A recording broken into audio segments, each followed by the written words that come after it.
Buenas noches. Esta entrevista que vamos a oír hoy es inédita. Fue realizada por Mario Delgado Paraín a Augusto Monterroso en el año 1997 en Cuba, en Matanzas, en la ciudad de Matanzas, en el marco del jurado de Casa de las Américas. A los dos les tocó integrar el mismo jurado y bueno, y Mario Delgado le hizo una entrevista que oirán a continuación, y una entrevista que tiene todos los defectos de una charla entre amigos, entre conocidos. Refiero a que hay carcajadas de fondo, o sea, hay mucha gente, se escuchan música, se escucha de repente una canción de Ana Belén, por ejemplo, digo, va variando. Ellos, como en toda entrevista, y si se fijan, en toda entrevista empieza hablando más Mario y Monterroso como que le cuesta un poco, hasta que obviamente entra en sintonía y ahí Augusto Monterroso comienza a hablar largo y tendido de todo su periplo como escritor centroamericano, que tiene que ver con todo lo que ocurrió en el siglo XX, con las dictaduras del siglo XX. Vivir en Centroamérica era un lugar muy peligroso. Él, si bien fue guatemalteco, se legalizó en Guatemala, debió exilarse durante 42 años, estuvo fuera de Guatemala, viviendo en México, viviendo en Bolivia, en Chile y después volviendo a México por razones políticas. Cuento brevemente cosas que se van a oír. Vamos a oír el periplo político. Vamos a escuchar cómo Augusto Monterroso se fugó como preso político de un penal.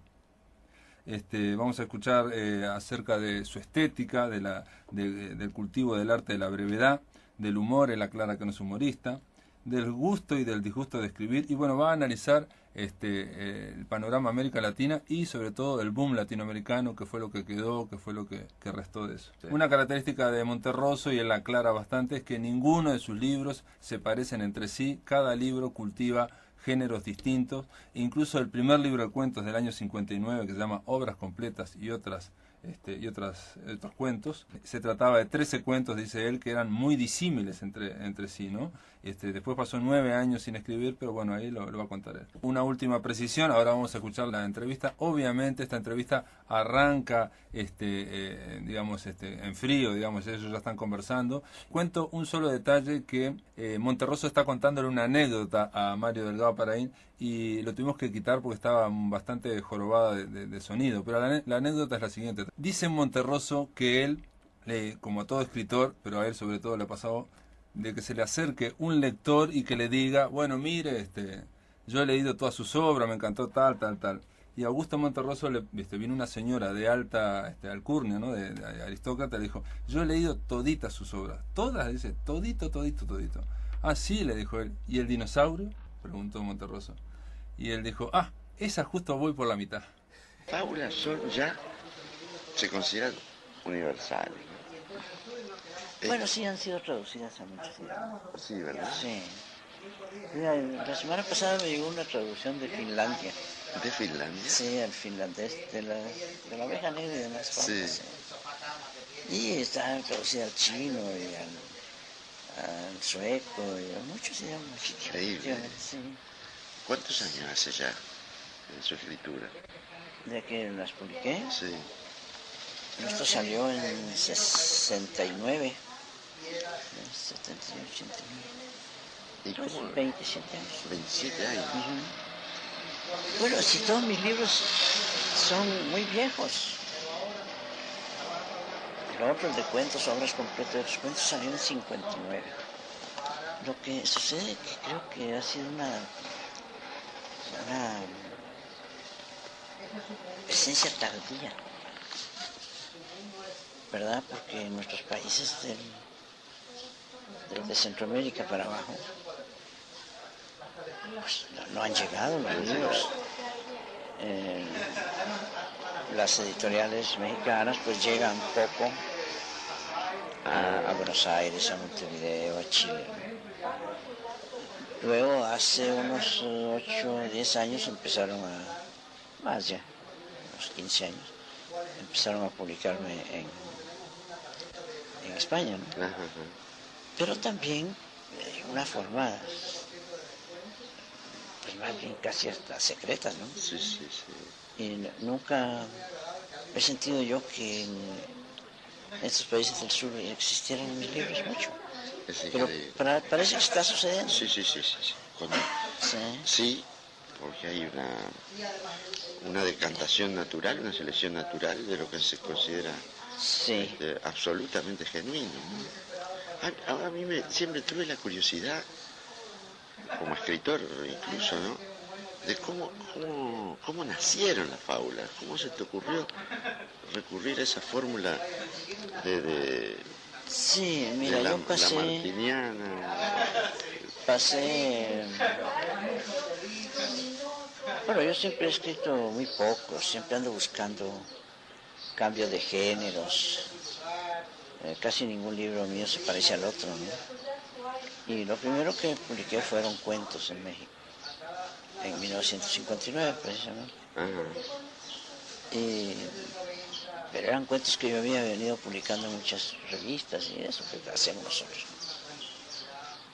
a veces. Después de publicar esos cuentos yo me quedé como, ¿y ahora qué hago, no?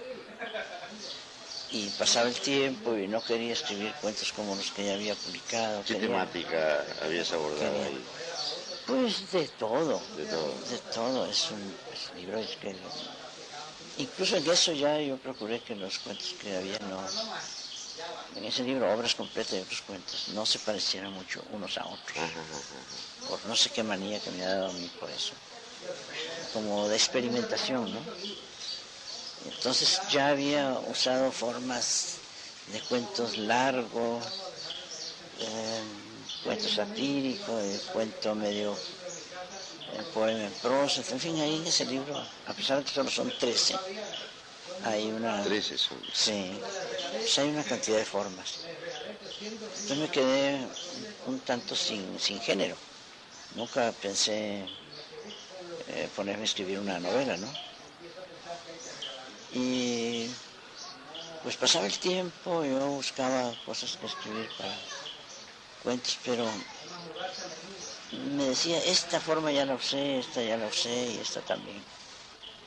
Y pasaron como 9 años después de mi primer libro, sin que yo publicara otro libro, porque no encontraba la forma de decir todo lo que quería en forma cuento. Entonces de pronto se me ocurrió que un temita que tenía por ahí lo podía escribir como fábula. Y lo hice. Entonces vi por ahí como unas posibilidades, ¿no?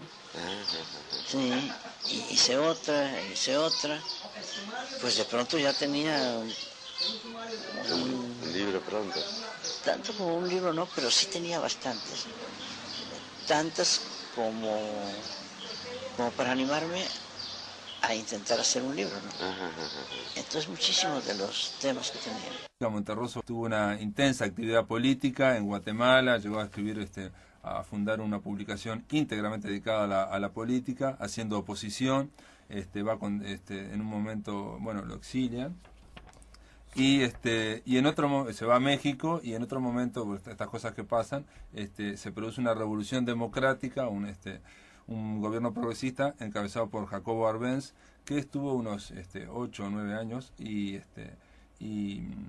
ese se pliega, se integra ese gobierno, pero no lo dejan volver, le dicen quédate ahí en México, y estando a la parte de la embajada mexicana, y luego lo mandan a Bolivia como cónsul, y él ahí en Bolivia recién es que los derrocan los marines de Estados Unidos, ¿no? O sea, la United Fruit Company y el gobierno de Estados Unidos hacen un desembarco y bueno, sacan a Arbenz ¿no? Lo sacan a las repúblicas desgraciadamente llamadas bananeras, por eso, por el predominio que tenía la United Fruit Company en todas esas políticas.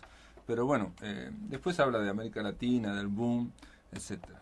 Las fábulas se consideran universales. Bueno, sí han sido traducidas a muchos idiomas. Sí, ¿verdad? Sí. Mira, la semana pasada me llegó una traducción de Finlandia. ¿De Finlandia? Sí, al finlandés, de la oveja negra y demás cosas. Sí. Y está traducida al chino y al sueco, y muchos idiomas. Increíble. Sí. ¿Cuántos años hace ya de su escritura? De que las publiqué. Sí. Esto salió en 69, 78, 89. ¿Y cómo? 27 años. 27 años. Bueno, si todos mis libros son muy viejos. El otro, el de cuentos, obras completas de los cuentos, salió en 59.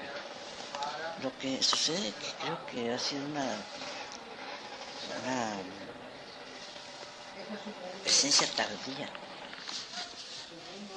¿verdad? Porque en nuestros países de Centroamérica para abajo, pues no han llegado los libros. Las editoriales mexicanas pues llegan poco a Buenos Aires, a Montevideo, a Chile. Luego hace unos 8 o 10 años empezaron más ya, unos 15 años, empezaron a publicarme en España, ¿no? Ajá. Pero también de una forma, pues más bien casi hasta secretas, ¿no? Sí, sí, sí. Y nunca he sentido yo que en estos países del sur existieran mis libros mucho. Es Pero increíble. parece que está sucediendo. Sí, sí, sí, sí. Sí. Sí. Sí, porque hay una decantación natural, una selección natural de lo que se considera Sí. absolutamente genuino, ¿no? A mí siempre tuve la curiosidad, como escritor incluso, ¿no? De cómo nacieron las fábulas, cómo se te ocurrió recurrir a esa fórmula de Sí, mira, la yo martiniana. pasé, bueno, yo siempre he escrito muy poco, siempre ando buscando cambio de géneros, casi ningún libro mío se parece al otro, ¿no? Y lo primero que publiqué fueron cuentos en México, en 1959 precisamente. Pero eran cuentos que yo había venido publicando en muchas revistas y eso que hacemos nosotros, a veces. Después de publicar esos cuentos yo me quedé como, ¿y ahora qué hago, no? Y pasaba el tiempo y no quería escribir cuentos como los que ya había publicado. ¿Qué temática habías abordado ahí? Pues de todo. De todo. De todo. Es un libro que... Incluso en eso ya yo procuré que los cuentos que había en ese libro, obras completas de otros cuentos, no se parecieran mucho unos a otros. Por no sé qué manía que me ha dado a mí por eso. Como de experimentación, ¿no? Entonces ya había usado formas de cuentos largos, cuentos satíricos, cuento medio poema en prosa, en fin, ahí en ese libro, a pesar de que solo son 13, hay una... 13 son. Sí, pues hay una cantidad de formas. Entonces me quedé un tanto sin género. Nunca pensé ponerme a escribir una novela, ¿no? Y pues pasaba el tiempo, yo buscaba cosas que escribir para cuentos, pero me decía, esta forma ya la usé, esta ya la usé y esta también.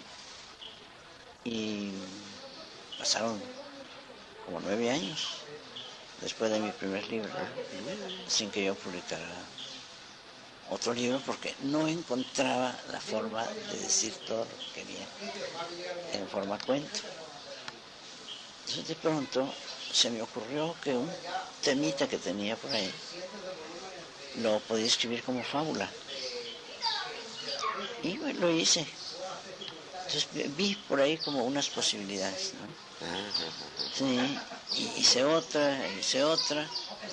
Pues de pronto ya tenía Un libro pronto.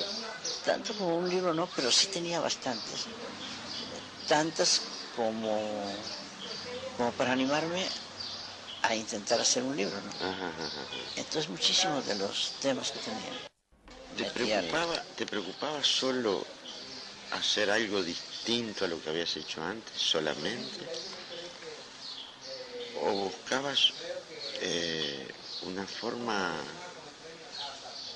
forma singularizada de comunicación con el público más efectiva. También me puedes decir que no buscabas nada, comunicarte con el público. Bueno, inconscientemente sí uno está tratando de comunicar con el público, ¿no? Pero no, yo quería satisfacerme a mí mismo en cuanto a encontrar una forma para lo que no había podido encontrar, para esos temas, ¿no? Para los cuales no había podido encontrar esta forma. Las fábulas fueron para mí una salida maravillosa. Sí, maravillosa, ¿no? Sí, estuve un año escribiendo ese libro. Escribí algunas otras, pero no todas me parecieron publicables. Están a un paso de los cuentos infantiles también, ¿no? ¿Quién sabe? Parecería que sí, porque pues, son animalitos y animales los que están funcionando ahí, pero en realidad es puro disfraz de seres humanos, ¿no? Claro. Bueno, eso sí me liberó del problema de la forma, de encontrar. Bueno, para que se me planteara otra vez casi lo mismo, ¿no? Yo publiqué el libro de fábulas, pero cerré esa llave y dije, yo no voy a hacer más fábulas. Claro. Porque tuvo cierto éxito y mucho, ya la gente lo empezó a leer y a traducirse. Muy pronto se empezó a traducir al inglés y al alemán. Yo diría que para ti, si ese género estaba agotado, el de la fábula casi que era contraproducente, ¿no? Porque las fábulas iban a ser... Monterroso es igual a las fábulas, ¿no? Sí, pero te digo, lo di por cerrado también, esa forma, con esta manía de no repetirme. Quizá hubiera sido fácil seguir ya con el mecanismo de fábula, hacer otro y otras, pero me negué. No jamás volví a escribir una fábula ni nada que se pareciera, ¿no? Mientras tanto yo había venido publicando otra vez, ya con esa salida, ya no me importó mucho volver a intentar el cuento tradicional y volví a empezar a publicar en revistas en México y en América Latina. De manera que unos años después ya me encontré con material suficiente como para ¿Las escribiste en México ya? Las fábulas sí, todo en México en un año. En 1968 yo me pasé haciendo eso. Sí. ¿Y los cuentos? ¿Los anteriores? Sí. Bueno, los publiqué en 1959, te decía, ¿no? Pero digo, ¿dónde? En revistas, en periódicos, pues como hacemos todos. Sí. Pero eso fue antes de llegar a México. No, todo lo que he publicado ha sido escrito en México. Lo anterior, bueno, desde que yo empecé a publicar, que fue en 1941, no me ha parecido nunca como recogible en libro, ¿no? Sí. Pues eran esos primeros intentos. ¿Y esos años jóvenes, esos primeros intentos, dónde estabas viviendo? En Guatemala. ¿En Guatemala mismo? Sí. ¿En la ciudad? Sí, te digo, empecé a publicar en 41, pero yo viví en Guatemala hasta 44, cuando por razones políticas pues salí exiliado. Sí. ¿Cómo fue la decisión política de irte en aquella época? Porque estamos... Pues no fue tanto una decisión como una necesidad perentoria. Así, ¿no? Sí, yo me metí a la revolución contra un general que teníamos allá en los 40, Jorge Ubico. ¿Jorge? Ubico. Ubico. Sí, un dictador al cual pues mi generación comenzó a combatir como pudiéramos, ¿no? Era una dictadura muy feroz. Sí. Todas de aquellas dictaduras vinculadas con la United Free. Así era. Sí. Entonces cayó este gobierno de este Ubico, pero vino a sustituirlo otro general, quizá peor que él, el cual se engolosinó con el poder y fue mucho más represivo.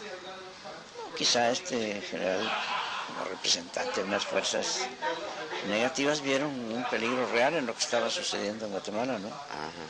Y se pusieron más represivos. Entonces otros amigos y yo hicimos un periódico que se llamaba El Espectador, político, absolutamente político, contra ese régimen de un general que se llamaba, de apellido Ponce. Sí. Ahí era totalmente político, nada de literatura. Sí.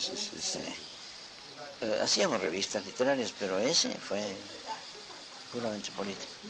Y claro, llamó la atención de la gente y del gobierno. Entonces este nuevo gobierno nos persiguió, nos detuvo, yo me fugué de la cárcel y salí. ¿De la cárcel? Sí. ¿Cómo hiciste? Y salí, bueno, corriendo. Así. Y corriendo hacia la Embajada de México. Ahí me asilaron, me asilé en la ¿Pero te Embajada de acuerdas cómo lograste salir? Sí, me acuerdo muy bien, pero no me gusta mucho ¿No? abundar en eso, Sí, ¿no? sí. Porque eso le estaba sucediendo a otros amigos, yo salí con un amigo de allí. Bueno, las persecuciones estaban a la orden del día, ¿no? No es que yo fuera un caso aislado, por eso me parecía que era lo natural. Claro. Me resulta tan gracioso. Sí, ahora me da mucha risa, pero en ese tiempo era de miedo. Era miedo, sí. Y la salida mía fue pues por ese motivo. Me refugié en la Embajada de México. Eso fue en septiembre de 44. Fui a México en exilio. Pero hubo un movimiento revolucionario que encabezó Jacobo Arbenz, Guzmán. Ese mismo tiempo estaban trabajando ellos en contra de esa dictadura. Y en octubre de 44 estalló una revolución nuestra, ya democrática, encabezada por Arbenz. Y ya estando yo en México, me quedé en México trabajando en la Embajada de Guatemala. Ellos me dijeron, quédate ahí. Porque ya, sí. Junto con otros compañeros, dijeron, no, ustedes quédense ahí. Y así me pasé en México 9 años, trabajando en esta embajada. Y ya nuestro gobierno pues, eran muy combatidos por los Estados Unidos. Todos esos años fueron de una nueva lucha, que era la defensa de esa revolución, de los embates de los Estados Unidos, los que obviamente representaban los intereses de la United Fruit Company, ¿no? 9 años en México. Jacobo Arbenz me envió como diplomático a Bolivia en 1953. Ahí seguimos trabajando en la defensa de la revolución y de la reforma agraria y de los sindicatos y de las luchas del pueblo, ¿no? Hasta que los Estados Unidos acabaron con ese gobierno en 1954. Ahí empezó para mí un exilio ya absolutamente definido. Sí, absoluto, ¿no? Absolutamente tal. Entonces yo renuncié a mi cargo diplomático en Bolivia y fui a Chile. Mi regreso debió haber sido a México. Yo no podía volver a Guatemala, claro, con la dictadura que llegó de un coronel Castillo Armas, ¿no? Yo no podía volver a Guatemala. Desde entonces hasta hace unos meses, 42 años, yo estuve fuera de Guatemala sin poder ir, sin ir y sin querer ir. ¿Y en Chile cuánto estuviste? 2 años. 2 años. 2 años, de 54 a 56. ¿Y ahí te pudiste vincular con escritores de... Sí, desde luego. Sí, yo no había publicado libros, pero yo ya andaba como escritor.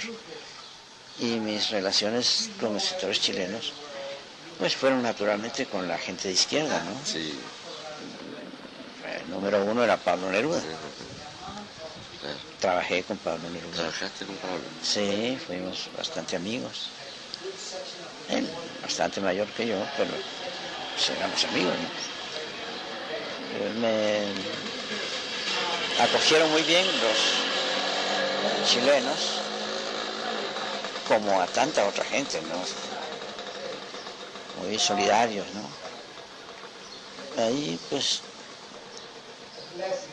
me relacioné mucho con dos escritores muy opuestos, pero que eran muy amigos entre sí, que eran José Santos González Vera, un escritor muy fino, y el novelista Manuel Rojas, que era otro tipo de escritor, Sí. pero también muy bueno, ¿no? Ellos portaron espléndidamente conmigo. Qué bueno. Sí, me inventaban trabajo. Sí. Bueno, la solidaridad, ¿no? Ahí sentí yo mucho lo que es la Claro. solidaridad. Y el tercero, pues era Pablo, ¿no? Que fue sumamente generoso. Trabajé con él en una revista que hacía en ese tiempo. Se llamaba La Gaceta de Chile. La Gaceta de Chile. Sí. En 56 ya tuve los medios suficientes para volver a México. Yo estaba casado con una mexicana. Y volví a México. Y desde entonces he permanecido en México. Permaneciste allá. Sí. Esta entrevista que vamos a oír hoy es inédita, fue realizada por Mario Delgado Paraín a Augusto Monterroso en el año 1997, en Cuba, en Matanzas, en la ciudad de Matanzas. ¿Y la vuelta? Este año, el año pasado. Sí. ¿Cómo fue? El día de la llegada. Bueno, fue así. La Universidad de San Carlos, una universidad muy antigua, tiene más de 300 años, que ha sido muy combativa contra las dictaduras y ha perdido mucha gente, le han matado gente, profesores, estudiantes durante todos estos años de represión. Me dio un doctorado honoris causa a principios del año pasado, del 96. Entonces, con ese motivo pensé que era bueno regresar a Guatemala, ¿no? Sí, no me podía yo ya negar, puesto que la universidad, que yo respetaba mucho, me estaba haciendo ese honor, ¿no? Entonces volví después de 42 años. Bueno, fue muy emotivo, como te puedes imaginar, ¿no? Sí, fui muy bien recibido por la universidad, por los profesores, por alumnos, e incluso por el propio gobierno, que estaba dando muestras de cierta apertura, ciertos cambios. El gobierno de Álvaro Arzú. Sí. Y me interesó mucho que estaba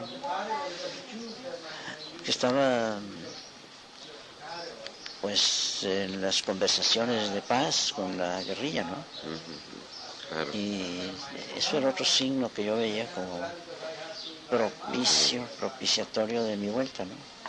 Y volví, y el mismo gobierno también se unió a ciertos homenajes y me dio una condecoración, una condecoración llamada Miguel Ángel Asturias, que había sido creada desde hace 26 años, pero no se la habían dado a nadie.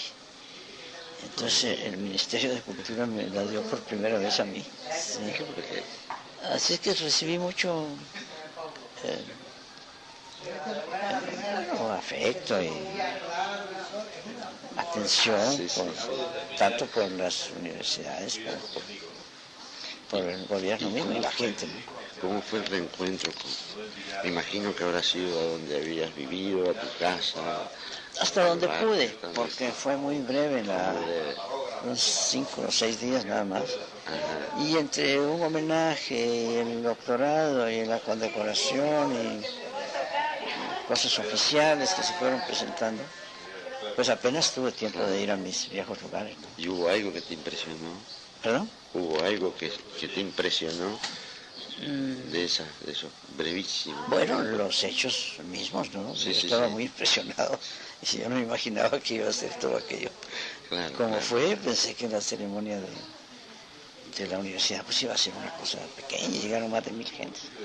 Increíble. Sí, de todas clases sociales. Ah, sí. Sí, bueno, eso me impresionó muchísimo. ¿Verdad? Y el mismo hecho de que me tomaran en cuenta, pues, me dieran importancia, me impresionaba muchísimo. Sí, no esperaba yo, fue ¿Te muy... fuiste con Bárbara? Sí, claro, Sí. siempre vamos juntos a todas partes, ¿no? Y así que tuve poco tiempo, pero sí tuve tiempo de ver a mis viejos amigos con los cuales yo había luchado contra aquella dictadura. ¿Y hacías 40 De años una- que no los veías? Más, Más. algunos 50 y pico. ¿Y cómo fue ese encuentro? Muy emotivo todo. ¿Sí? Sí, sí. ¿Te acuerdas de alguno? ¿Cómo se llaman? No sé. Me acuerdo de muchos. Sí. Sí. Fue un encuentro, sí, muy emocionante. Sí, sí. Bueno, eso fueron 5 días.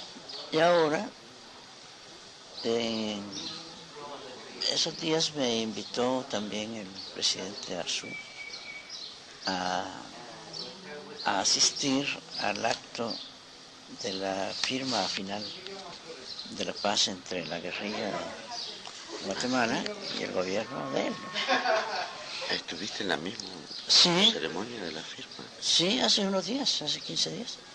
El día 29 de diciembre del año pasado se firmó la paz entre la guerrilla, que ya tenía 36 años de lucha.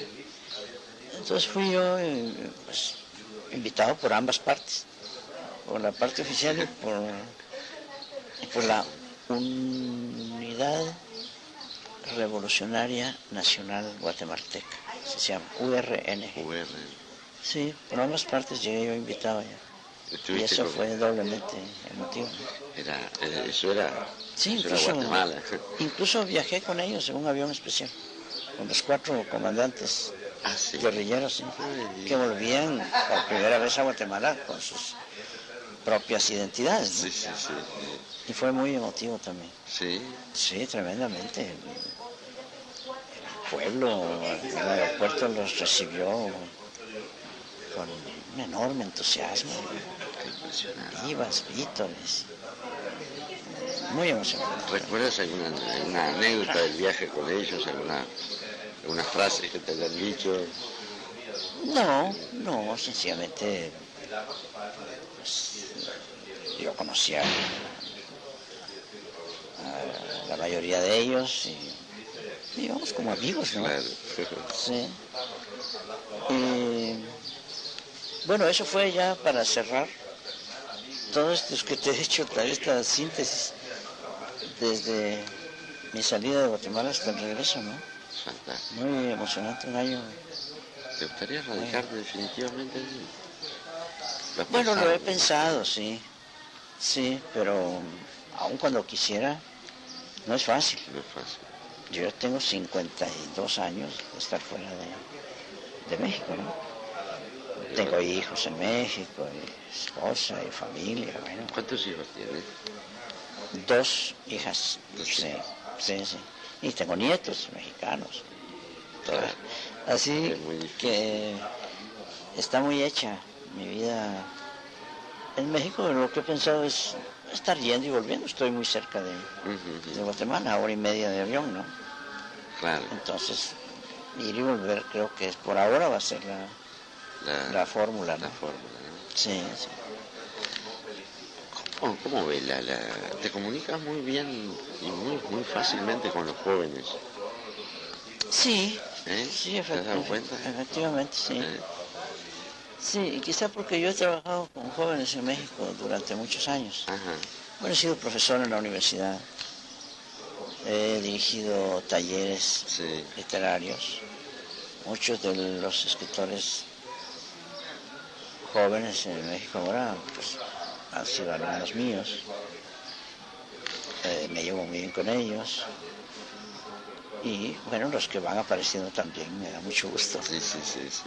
hablar Tú con viste ellos. que en la época, en la década del 60, cuando apareció el famoso boom y todo eso, eh, obviamente marginó a una generación muy interesante también de escritores jóvenes,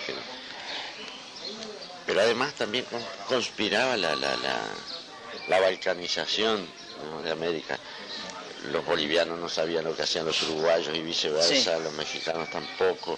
Sí. Lo que conocíamos paradojalmente lo conocíamos a través de las ediciones españolas, Sí. ¿no?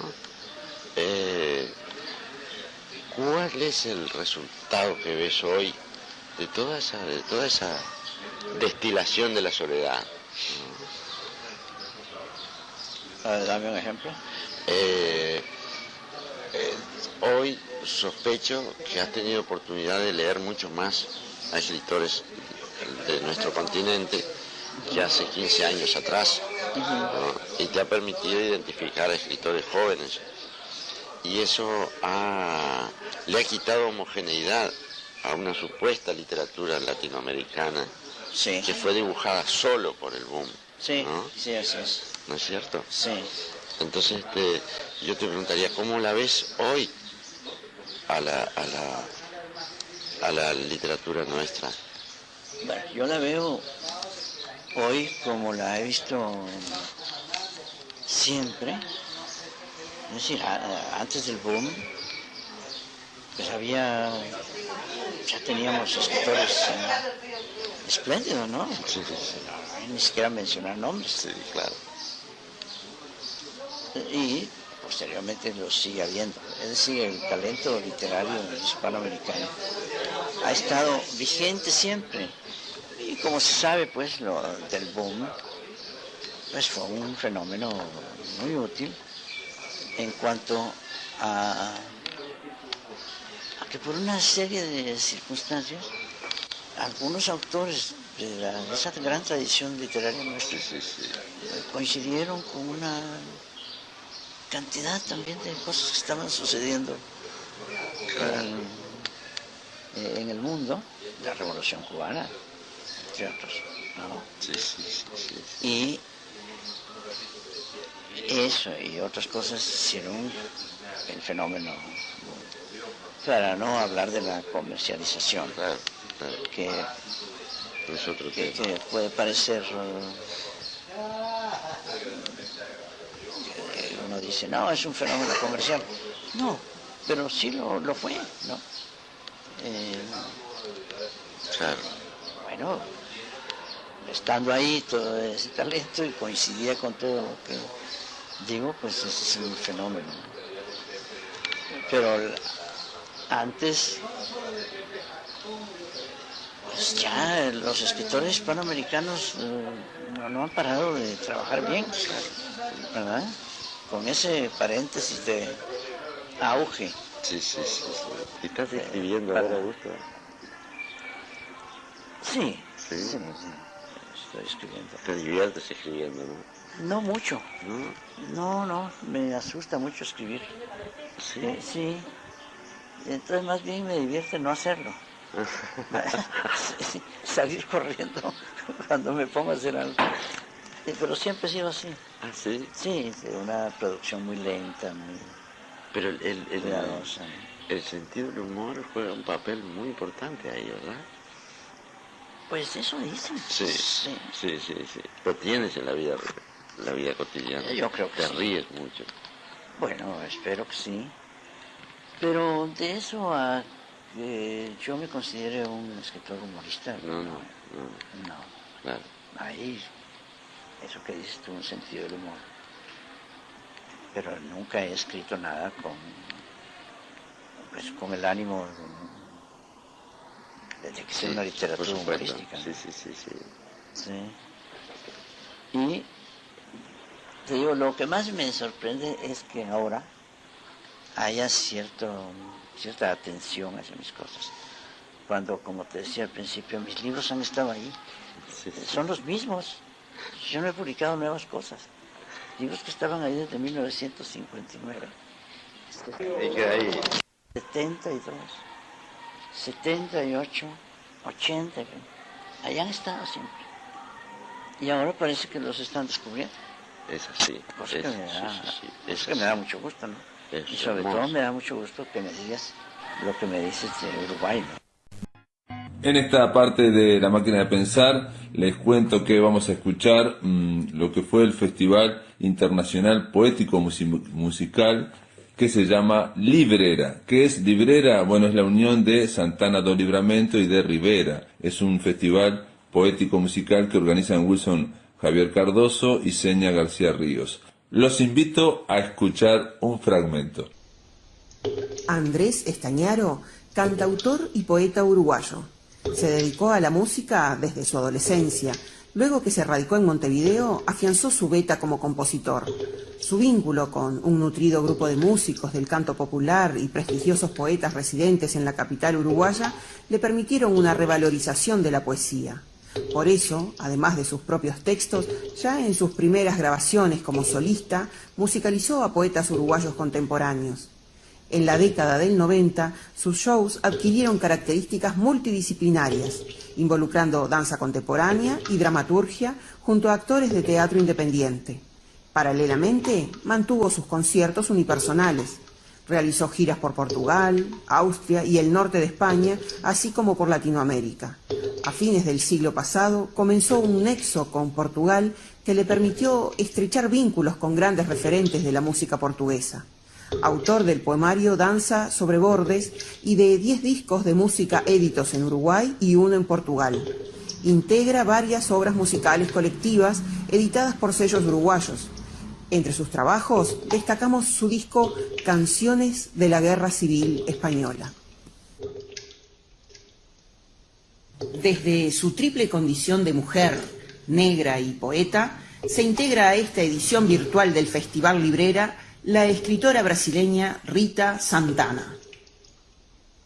Olá, eu sou Rita Santana, uma poeta nascida em Ilhéus, Bahia, Brasil. A minha primeira publicação é o livro Tramela, que foi prêmio Braskem de Literatura para Autores Inéditos na categoria Contos. Tramela, o título faz referência a essa tranca do interior, não é? Eu sou do sul da Bahia, sou uma poeta grapiúna, então na casa da minha avó, na roça da minha avó, as casas eram trancadas com tramelas ou taramelas. Para a nossa variedade é exatamente tramela o nome. E aí eu trabalho com essa tranca nas comunicações. Os contos permeiam essa subjetividade feminina, a incomunicabilidade no amor, a incapacidade que temos de nos comunicarmos com clareza nas relações e esse entrave, essa tranca das relações amorosas. É uma prosa poética, é um trabalho onde o universo feminino é explorado, a loucura, o tema da loucura é recorrente em minha vida e eu abordo de uma forma muito simbólica no conto O Quarto, aqui nesse livro. Depois eu publiquei o Tratado das Veias pelo selo Letras da Bahia, um selo que infelizmente foi extinto, mas ele foi aprovado na comissão e publicado em 2006. É um livro exagerado, exacerbado, de versos, onde eu costumo dizer assim, que você tem que cavar para fazer um trabalho de mineração para descobrir as supostas preciosidades que nele há. Eu gosto muito, são poemas libertários, o erotismo trabalhado aqui de uma forma para desconstruir esse discurso patriarcal, machista. Então, é uma mulher tomando conta da sexualidade, tomando conta do desejo, tentando burilar esse universo que nos foi durante tantos séculos limitado, privado, excluído, né, do nosso lugar de mulher no mundo.